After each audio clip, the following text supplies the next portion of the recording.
بہت ساری عبادات ہے نا، ان عبادت کا حکم تو قرآن میں آیا ہے، پر اس حکم کی تفصیلات آپ کو قرآن میں نہیں ملے گی.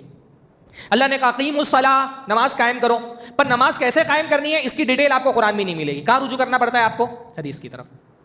اللہ نے کہا اتیموا الحج والعمرۃ للہ، حج و عمرہ اللہ کے لیے کرو، لیکن حج کیسے کرنا ہے، اس کے مناسک کی ادائیگی کیسے ہوگی، اس کے لیے آپ کو حدیثوں کی طرف رجوع کرنا پڑتا ہے. اللہ نے فرمایا کتب علیکم الصیام، تم پر روزے فرض کیے گئے. روزے کیسے رکھنا ہے، روزے کے فقہی مسائل کیا ہیں، یہ اگر جاننا ہو تو آپ کو کیا کرنا پڑے گا؟ حدیثوں کی طرف رجوع کرنا پڑے گا. لیکن وراثت کس کو دینی ہے اور زکوٰۃ کیسے تقسیم کرنی ہے، اس کی تفصیل بیشتر اللہ تعالیٰ نے قرآن مجید میں بیان کر دی ہے. زکوٰۃ کس کو ملے گی، اس کا تو پورا بیان اللہ نے قرآن مجید میں کر دیا ہے. کس سورت کے اندر بتائیے؟ سورہ توبہ کے اندر ایک آیت میں زکوٰۃ کے تمام مستحقین کا ذکر اللہ تعالیٰ نے کر دیا. ایک ہی آیت میں زکوٰۃ کس کو دینی ہے، اس کا پورا تفصیلی بیان قرآن مجید میں موجود ہے. انما الصدقات للفقراء والمساکین، پوری آیت میں. اور وراثت میں کون کون لوگ حقدار بنیں گے اس کا بھی بہت تفصیل سے بیان اللہ تعالیٰ نے سورۃ النساء کی آیتوں میں کر دیا ہے. 80% وراثت کے مسائل کے لیے قرآن کافی ہے، 20% کے لیے حدیثوں کی طرف رجوع کرنا پڑے گا آپ کو.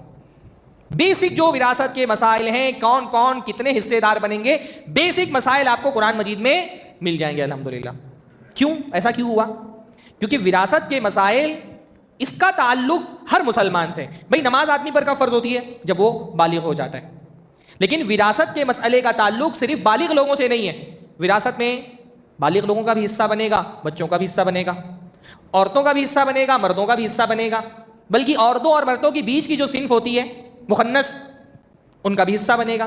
حتیٰ کہ کوئی بچہ اگر ماں کے پیٹ میں ہے تو وہ بھی حصے دار بنے گا. وراثت میں جوانوں کا بھی حصہ ہوتا ہے، بوڑھوں کا بھی حصہ ہوتا ہے. تو وراثت کے مسئلے کا تعلق کیونکہ معاشرے کے ہر طبقے سے ہے، ہر فرد سے ہے، تو اس لیے اللہ تعالیٰ نے وراثت کے مسائل بہت کھول کے قرآن مجید کے اندر بیان کر دیے تاکہ معاشرے کے ہر فرد کو کم سے کم وراثت کی بیسک معلومات ہو. بنیادی علم قرآن کے ذریعے سے ہی، کیونکہ قرآن کے بارے میں یہ تو نہیں تصور کیا جا سکتا کہ ایک آدمی زندگی گزر گئی اور اس نے زندگی میں ایک مرتبہ بھی قرآن ترجمے کے ساتھ نہیں پڑھا ہے. اگر ایک مرتبہ بھی قرآن ترجمے کے ساتھ پڑھے گا تو وراثت کے احکام اس کو سمجھ میں آ جائیں گے. اور پھر مسلمان تو قرآن سمجھ کر کے پڑھتا ہے. رمضان میں تراویح پڑھی جاتی ہے، ہر سال کم سے کم رمضان میں وراثت کی آیتیں اس کی آنکھوں کے سامنے سے گزرتی ہیں. وراثت کے احکام قرآن مجید میں بیان کیے گئے ہیں.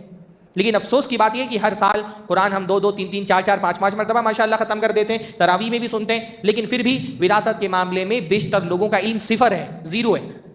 بیسک چیزیں بھی لوگوں کو نہیں پتہ ہیں اور اس پر گفتگو بھی بہت کم ہوتی ہے.